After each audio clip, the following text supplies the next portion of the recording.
I was talking fantasy football with my friends the other day. Josh? Well, look who's back. Where the hell have you been? At home, sitting in your asses? Go away now, Josh.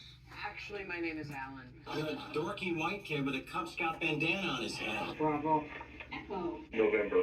Tango. On. Football.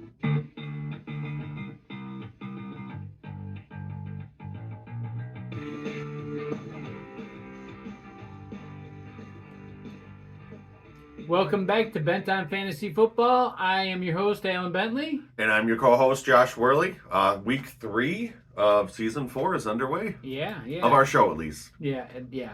So you may have noticed that the other video had not come out yet. It's going to be at the same time, so we got a little bit behind on some editing stuff. So that's still by this time. Hopefully, you guys have already seen that.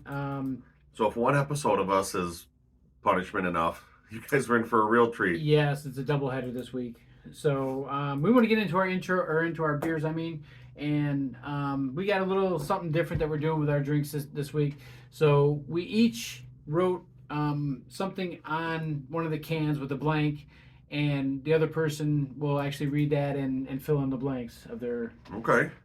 You want to do your beer first, or you want me to do my beer first? I'll do mine first. That's fine. Okay. All right, there's your beer. What'd you write on there?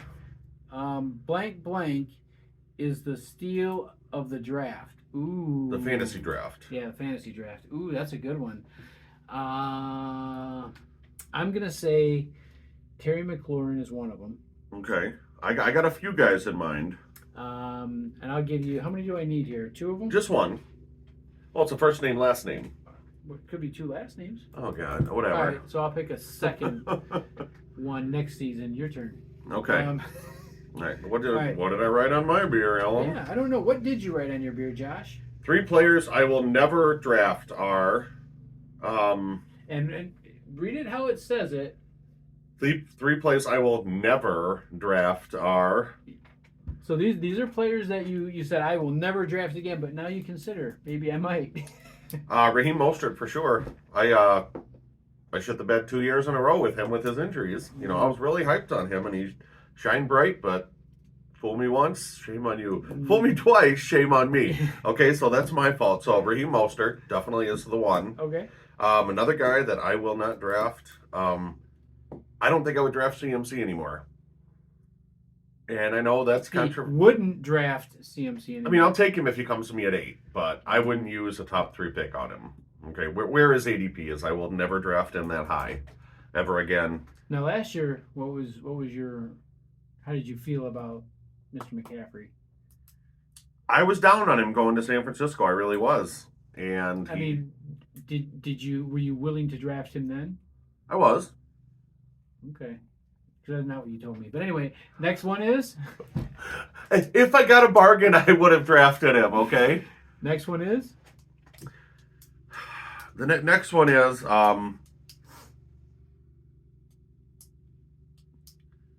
there's a couple guys that I was really, really pumped on that really didn't live up to the hype. Michael Carter, for example. I thought he was going to be Rookie of the Year when he came out. Javonte Williams. Yeah, he screwed me. Twice. Shut up.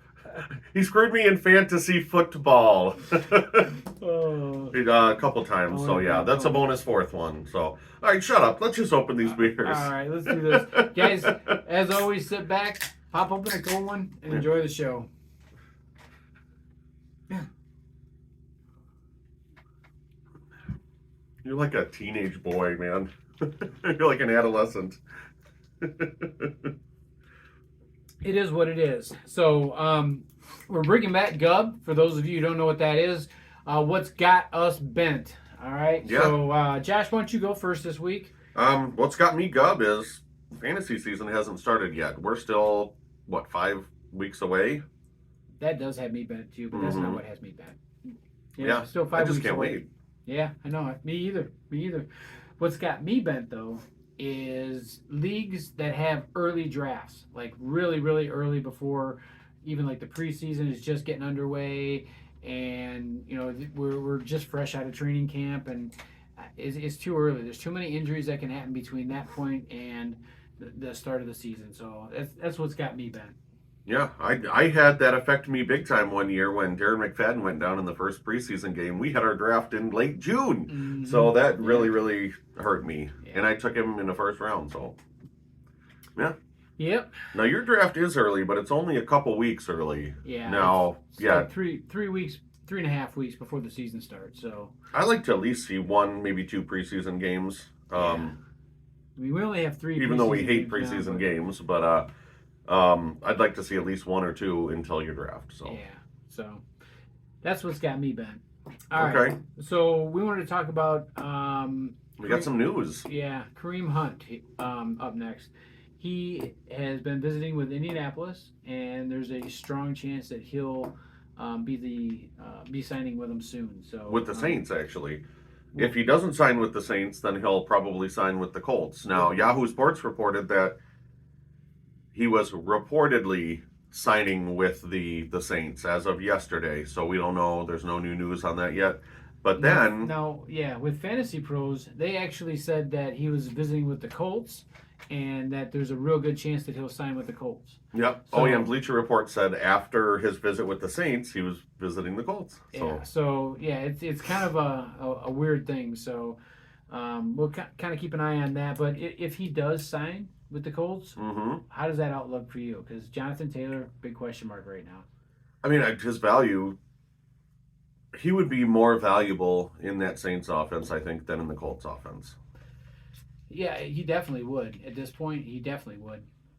Although, on the flip side of that, if Anthony Richardson does live up to the hype, and you got a guy that can catch passes out of the backfield like Kareem Hunt, could be fantastic value, you know? But I don't like him with the Colts. Jonathan Taylor's going to be back, you know, as much as they're, you know, going back and forth with ownership on contract. He's going to be back. You know, a guy of his talent, you just can't let hang out to dry. Yeah, like unlike Saquon Barkley, who pretty much caved as soon as the phone call was over, and so like, yeah, I'll take a 1-year deal. Yeah. Nothing against him, but you know, Yeah. just saying.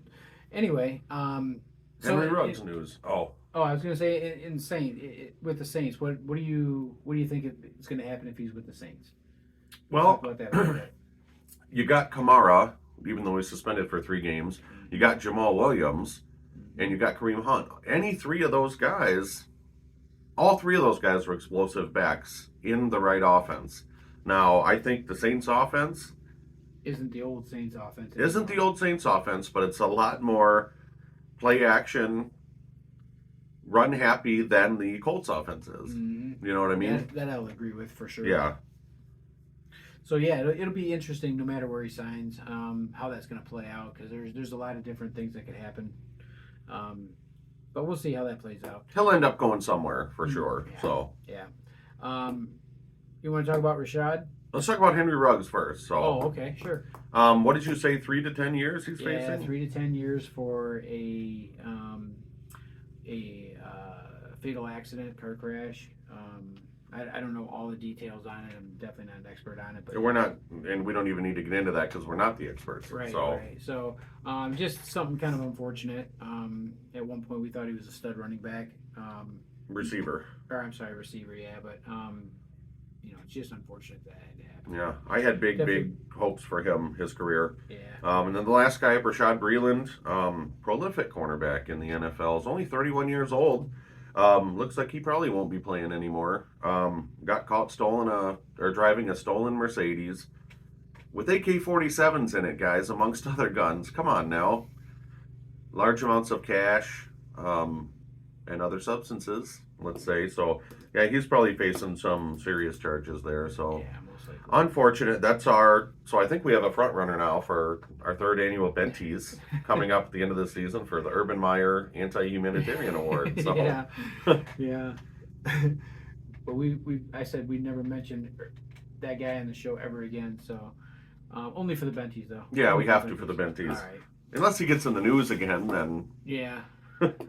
Then hopefully. Anyway, so we want to do something a little different this week too. We want to go into some of the guys that we're trying to target throughout the draft in different rounds. So we'll go round by round, and we'll say like first round who we want to target for the first round.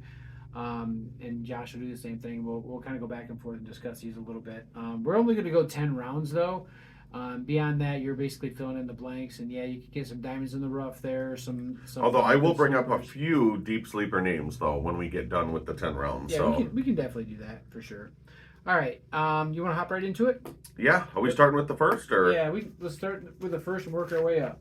Okay. Now the first, guys that I'm really targeting in the first, and I have a different draft strategy this year. I'd like to go receiver or tight end heavy in the beginning. Now, when I say tight end heavy, I don't mean take 2 tight ends. I mean get an elite tight end. I'd like to get Kelsey in the first round at number 8 if I could. If I can't, I'm probably going to end up with Kupp or Tyreek Hill. Chase and Jefferson are not going to be there. There's no way. But I'm really targeting in on that elite tight end, Kelsey, or one of those 4 or 5 stud receivers. Okay. Any one in particular you want to mention or no? Tyreek Hill and Cooper Kupp. Okay. I don't like any of those running backs really going in round 1 except Nick Chubb. Okay, fair enough. Fair Yeah. enough.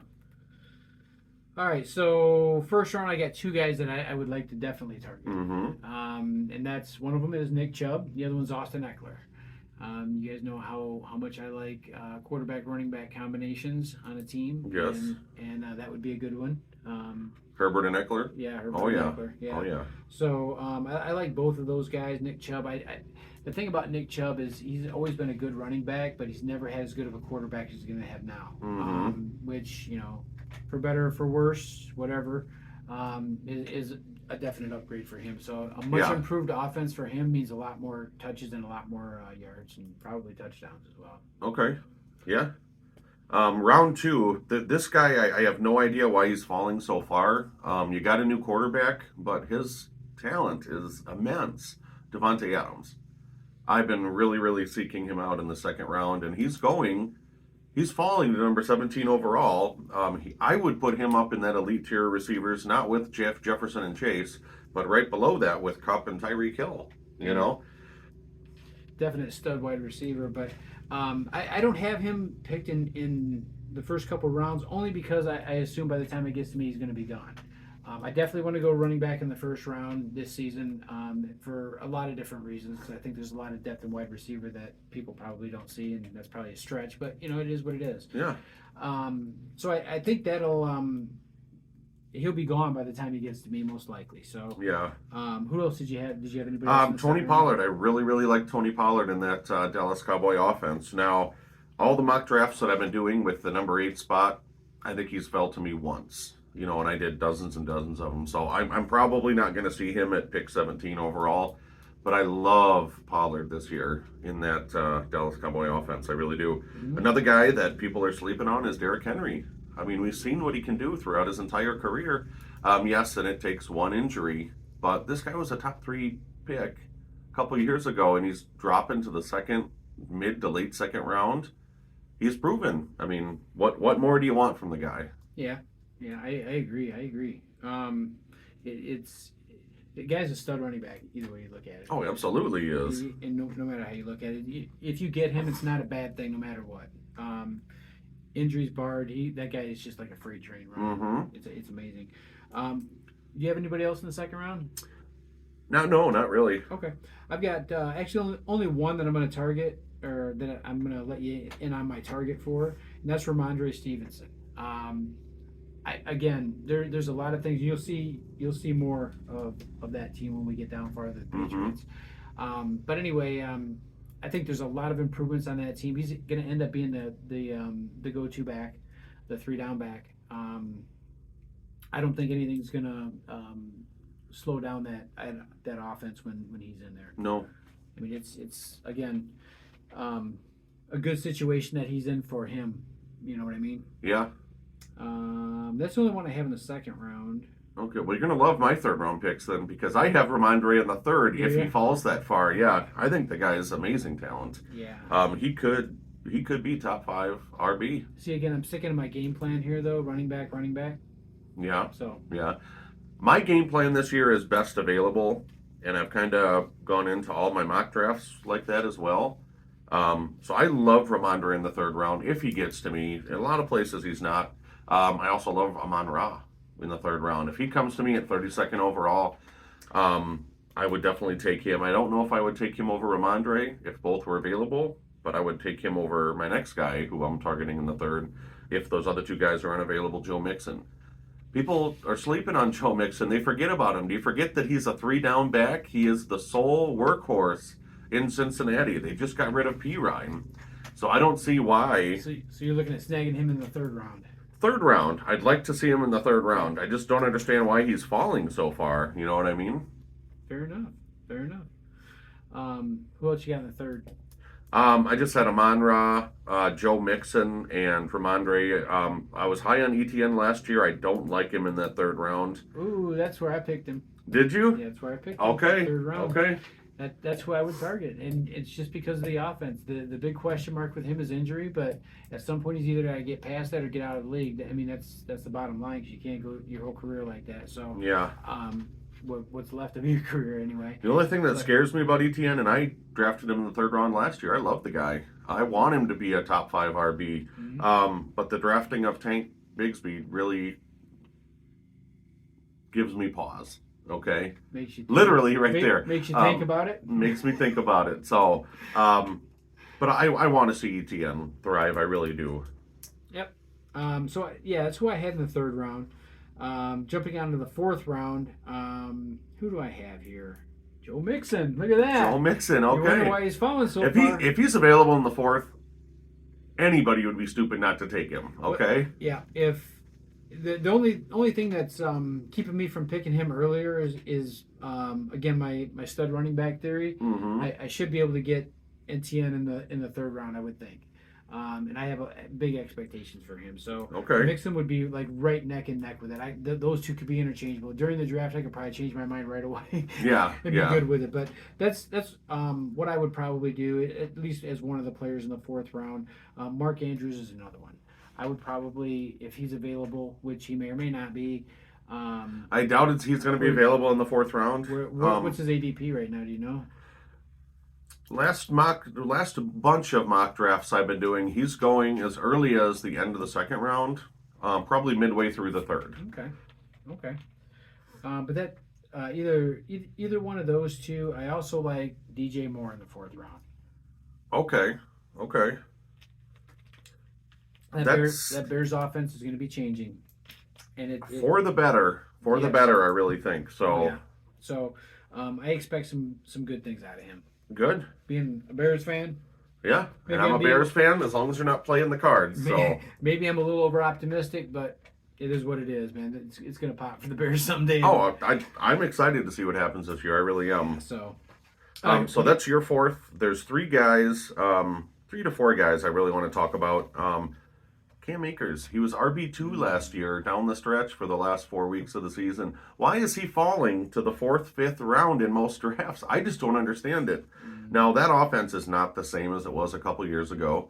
They weren't all that good last year, and Akers still thrived in that offense. You know, he's a true workhorse running back. He doesn't have any competition, and you've seen what he can do with the ball. I don't know why he's falling to the 4th, but I will gladly take him, guys. Okay, if he falls there in my league. Another guy that I'm a little more bullish on than most people, because I could probably get him around later, but probably not, is Jerry Jeudy. I love Jerry Jeudy this year. They got a new offensive coordinator. They got a new offensive scheme. So I would take Jeudy in the 4th if Cam Akers was not available. Another guy that I would consider taking in the 4th, although it may be around too early, Rachaad White. You don't have Leonard Fournette there anymore. And we've seen his skill set last year when Fournette was out, and he's a stud. I'll say this. Of those 3, I only one I want to make a comment on is Cam Akers. Okay. I don't like Cam Akers. And You don't like Cam Akers. Just in case you didn't hear me the first 2 times, I don't like Cam Akers. Okay. And there's a multitude of reasons. He's off the board for me. Did he take your seat on the bus or something? He did. Stole my lunch money. It was horrible. Give him a wedgie. Ever since David Akers, I ain't drafting Oh anybody my named God! Akers. Seriously? I ain't drafting anybody else named Akers after that. You know That's it, I'm done. they're not related, right? That's who I wouldn't draft ever. So, yeah, I don't care if they're related or not. I'm pretty sure David Akers is. Never mind, forget it. So, what else you got? That's my 4th round. So moving into the 5th, there's a couple guys that, if they're still available, I wouldn't mind taking a shot on. Christian Watson in Green Bay. Yes, they got a new quarterback. Still running the same offensive scheme, but Jordan Love has looked good so far in practice. Christian Watson. Words are hard. That guy. Christian Watson is the go-to receiver now. There's been a lot of hype about Romeo Doubs. Okay, saying he could take over that number 1. Pure speculation, but it looks like Christian Watson is the clear 2 number 1 guy here. So I have Christian Watson. Javonte Williams, he's a 5th round value, but I'm not drafting him just because his injury history hasn't played out well for me. But a guy that I really am targeting, and he's a 6th tight end off the board. If I don't have an elite tight end like Kelsey in the 1st, Darren Waller. Okay, he's going to command. He's their number 1 and number 2, and possibly their number 3 receiving option in New York. They don't have anybody else. So Daniel Jones to Darren Waller, that connection is going to be early and often. So I think it could be a really big year for Darren Waller. Yeah, I don't mind that Darren Waller pick for sure. That's something that I would another guy that I didn't mark down that I would probably look at that point. Mm-hmm. But here's who I do have for my 5th. Or I'm sorry, do you have another one for the 5th round or no? No, just Christian Watson and Darren Waller. Okay, and then I had Terry McLaurin. If he's available in the 5th round, that's a steal to me. He's one of those guys that's interchangeable. 4th or 5th round, I would almost go for him in the 4th round, but depending on what's available. Also, in the 5th round, T.J. Hawkinson is on my radar. If he's there, take him. He's the number 3 tight end, I think, in both of our opinions. Yeah. Now, the reason that I think he might be there is because of. So I'm like, for example, I'm going with a running back combination, right? Mm-hmm. Wide receivers are going to be off the board quite a bit. Everybody's going to be scrambling for running backs now at this point too, because the pool's getting shallow. So with that in mind, that's why I would say that Hawkinson might be available in that. And if he is, that would be a perfect spot round. to take him. It would be. I like him more than I do Waller, and I'm high on Waller. Mm-hmm. But at this point, I'm assuming Hawkinson is gone. That's why I don't have him in my 5th round. But if he's there, scoop him up, man. Yeah, for sure. Yeah. What do you got in the 6th? In the 6th, I got a few guys I'm going to talk about. Now, you're going to see a theme with me. I have a lot of bell cows or workhorses in bad offenses. And this pains me to say it. Man, my Cards probably have the worst offense in the league right now. But that's James Conner. He's a running back. He has no competition. Just as much so as Mixon I targeted earlier and Cam Akers. He's the true workhorse back. I mean, barring injury, he could put up really, really, really good numbers this year. So I expect big things from him from a 6th round pick. I'm not saying he's going to be a top 5 back, but for a solid RB2, that's a steal, I think, in the 6th round. Another guy I like, Deebo Samuel was really, really hot the last couple years. He kind of fell off last year, but his opposite receiver, I like Brandon Ayuk. I think it's this year going forward. We saw a little bit of it last year. This is Brandon Ayuk's receiving core, okay? And I think Brandon Ayuk's going to be the clear-cut number 1 this year, and he's going to show it going forward. So I like him in the 6th round. I think that's a great value. Yeah, Ayuk I like in that round as well. James Conner, here's what I'll say about James Conner. He's going to get the volume. He'll get a ton of touches. I just don't know how many times he's going to be able to run or how many times he's going to end up on his back before he gets to the line of scrimmage. That's my problem. Yeah, and that, as sad as it is to say, I hate to say it because they're my team, but yeah, I don't see much from this offense. He may be the only bright spot, and I do have one more guy too. I usually don't like to go quarterback too early, and you don't either, really, Alan. No, not really. But in my mock drafts, I've been seeing Justin Herbert fall to the 6th, 7th round. Okay? They're going to have to throw a lot this year. Okay? Even more so than last year. he threw for what 4,000 yards last year. He could get to 5,200 even. Yep. So I see him as a great value in the 6th, 7th round. Oh, I do too. I Yeah. do too. If he's available there, I would take him in a heartbeat. If he's there in the 6th, I would take him. Yeah, I'm going under the assumption that he'll be gone by the time I get to the 6th round, but because I don't even think I even put a quarterback on here that I was going to draft or target. Well, he's the only one, and I got one more guy later. Comes with a caveat though. So okay, and then so my 6th round, Christian Kirk was my guy to target. I only picked one in that round, but Christian Kirk, if he's available in the 6th round, that Jacksonville offense, excuse me, is going to be awesome this year. I think. Yeah. They're finally all going to come together as one. I agree with you, and we've seen that in ADP where Trevor Lawrence's ADP is just shooting through the roof. I mean, talent all over the board. All over the board there from front to back. They're going to have a good team this year. And the thing that really kind of confuses me with that offense, you got Calvin Ridley going a full 2 rounds ahead of Christian Kirk. Now, Calvin Ridley was an elite talent, okay? Remember this, though, guys. He hasn't played. He played 5 games in 2021, didn't play at all in 2022. He's rusty, okay? He's not conditioned to run this fast-paced offense. I don't think. That's my opinion. Nope. I don't think so. But I like Christian Kirk as the wide receiver 1. Why is Calvin Ridley being drafted number 18 overall wide receiver? Not 18 overall, but 18th receiver off the board. And then you got, where's Christian Kirk? 29?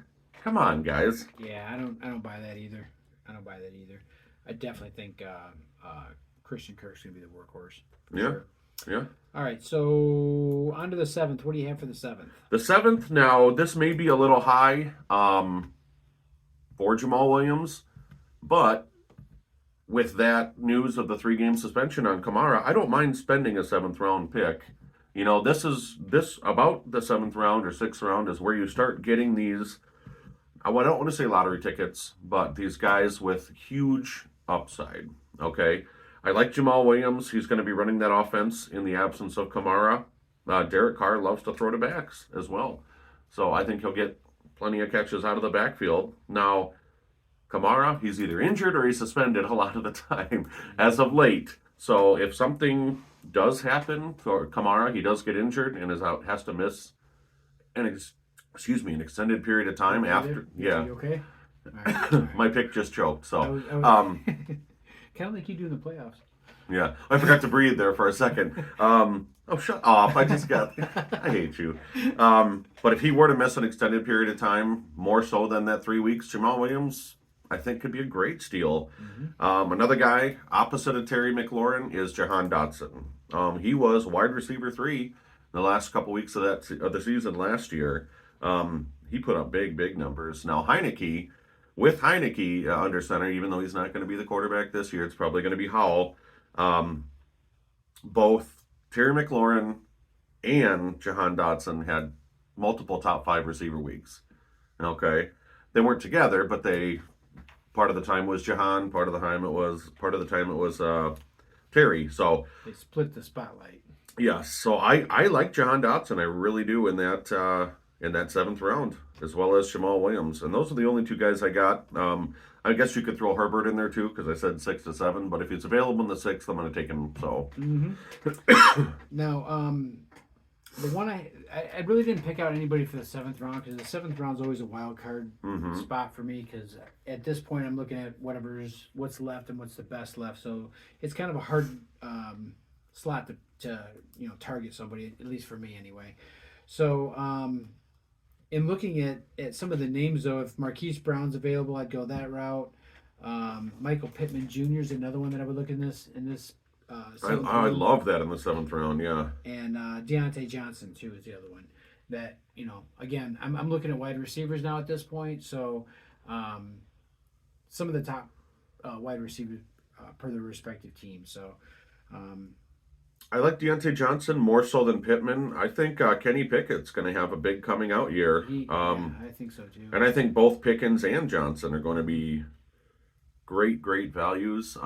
It's going to be interesting. They could put up big numbers. Yeah, it's going to be interesting to see how that plays out. There's some changes there too, so we'll see. Yeah. Some low expectations and maybe high return on that. Yeah. What do you got for the 8th round? 8th round, I really didn't emphasize. There is one guy, though, that I can think of right off the top of my head, and that would be Dak Prescott. If he's available in the 8th round and I don't have a quarterback yet, I would take him. Another guy that I would probably look at, even though it's going to be way too early, I could get him later. Well, no, you know what? Never mind, because I have him later, so I'm not going to talk about him. But Gabe Davis is a number 2 receiver in that high-scoring Bills offense in the 8th round. That could be good. That's who I had also in the 8th round. Gabe Davis? Yep. Yeah, I really like it. Yep. Only had the one pick in the 8th round. Again, it's going to depend on what's available or who's available, I should say. A sneaky pick at this point, though, would probably be Dalvin Cook. Okay. And that may not pan out right away, but that's something you could stash for later in the season, too. Depends on if he signs with anybody, but, I think he's going a little earlier than that. I think I'm seeing him in the 6th, really no later than the 7th. Really? Yeah. But he could, if he falls to 8, yeah, that'd be a hell of a pick. I wouldn't go from that early. Well, neither would I, but if he's there in the 8th, yeah, I would take a flyer on that. Yep. The other one I had in the 8th round is Juju Smith-Schuster. With him, again, I told you you'd hear more about that New England offense. Mm-hmm. I think that's going to be a much improved offense too. So you're going to see who's reaping the rewards of it: wide receiver, running back. Yeah, and I think Mac Jones had a huge year a couple years ago, and then last year he just kind of fell off the face of the earth. I think that year was more of a fluke than anything else. There were a lot of things going on in New England. Mm-hmm. I'm hoping, and I think there will be a bounce back year for Mac Jones, and that means his receivers are going to eat. Mm-hmm. So, yep. All right. Who you got for the 9th round? 9th round, and I don't know why this guy's going so late. It might be a timeshare situation in Buffalo, but I like James Cook. I mean, Damian Harris is there now, but I like James Cook. If I were to pick one of those two guys to take over that offense, I like James Cook for a starting running back in an offense as prolific as the Bills. To get him in the 9th round, I'll take that out every day of the week. Mm-hmm. Yeah. Yeah, it'd be a good pickup right there too. I just don't like the split and carries thing, but he's more likely to get goal line. And here's my thought with that. Going into last year's draft, I took Ramondre, I think, like in the 11th or something, and everybody thought I was crazy. I said he will be the number 1 starting back in New England. They were going into the season as a timeshare. Ramondre has a similar skill set to James Cook. James Cook is a little smaller frame, but he's quicker than Ramondre Stevenson. So I could see the same scenario playing out in Buffalo, whereas it's a timeshare now, but I could really see James Cook taking off with that starting job. It's possible.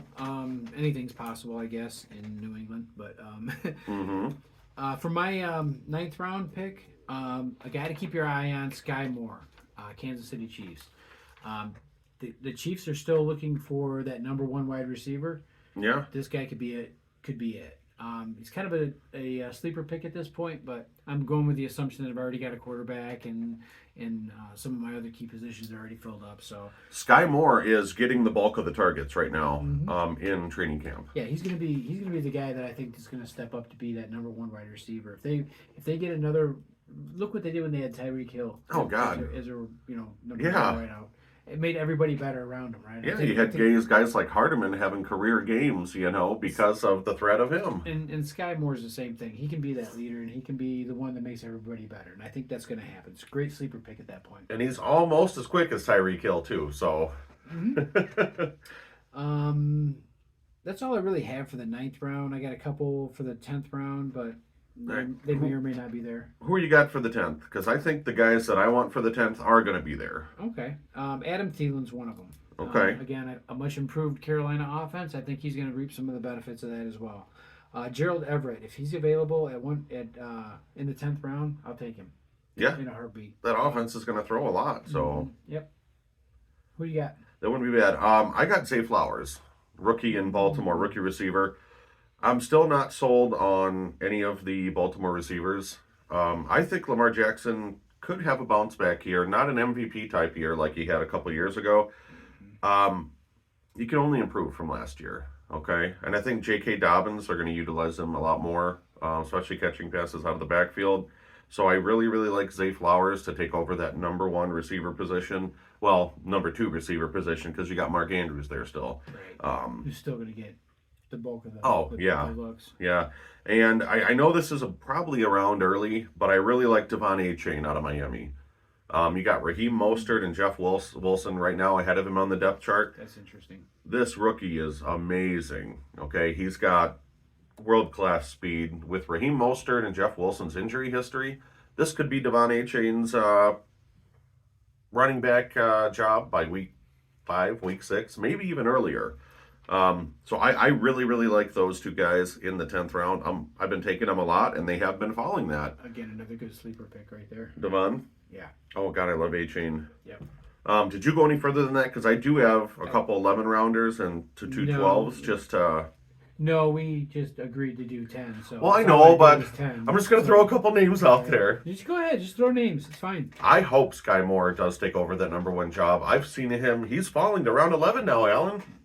You can get him in the 11th round in most fantasy drafts. I doubt that's going to stay that way. I think he's going to shoot up more to like the 9th. I'll say that. I'll say this: in 12-team leagues, he'll go up higher than that. In 10-team leagues, you can probably get him at that point. Yeah. And then I got Adam Thielen. He's fallen to the 12th, man. So Adam Thielen, I think there's a clear path for him to be the number 1 receiver in Carolina. Exactly. Granted, it's with a rookie quarterback in Bryce Young, who we're both hesitant about, but a wide receiver 1 in the 12th round. That's a hard one though, because that could be a big thing. It could be a really bad thing. It's kind of a boomer bust, I guess, with Carolina's offense this year. We've seen what the growing pains can be in Chicago when you get a new quarterback, and it's hard to get things together. They're still working on that in Chicago, so it could be a boomer bust. So, good sleeper pick. I would definitely classify that as a sleeper pick. And then I had one last guy, Geno Smith in the 11th. Am I missing something here, Alan? He was a top 5 fantasy quarterback last year. They added Smith and Jigba. They added weapons to that offense on an already great offense. What am I missing here with Geno Smith? I don't like Geno Smith. Never have. You don't like Geno Smith? Nope. Okay. Nope. Absolutely. It only took him 10 years to have a good year, so hey. Nothing personal, Gino, if you're watching, because I know you're probably watching. Oh, he probably is, yeah. Yeah, so nothing personal. I just don't think it's a good fit. I just don't think it's going to happen. Sorry. Okay. In the 11th round, though, would you consider him if a lot of other options were not there? Okay, so here's my caveat with that. It would have to be the bye weeks would have to be completely different for my starting quarterback, and Geno Smith would have to be the last quarterback left. Okay. All right. In the world. Oh, my God. Ever. So you take Tim Tebow, Johnny Manziel over him? I would take Ryan Fitzpatrick. Never mind. I would not.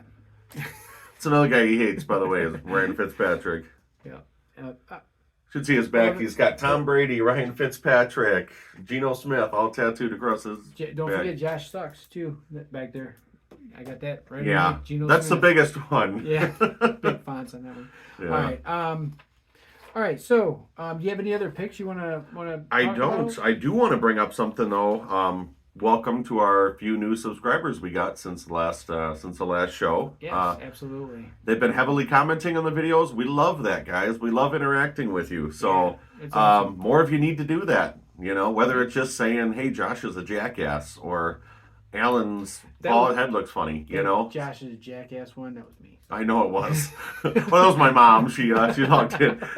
No, but yeah, we appreciate all comments. We welcome everything, even if it's insulting us, just like we insult ourselves every week. Come on, guys. Yep. So yeah, we definitely want you guys to like, subscribe, and share, and get our names out there, get our faces out there, and bring misery to your friends. It's all good. Other than that, if you don't like, subscribe, and share, I guess you could just get bent on fantasy football.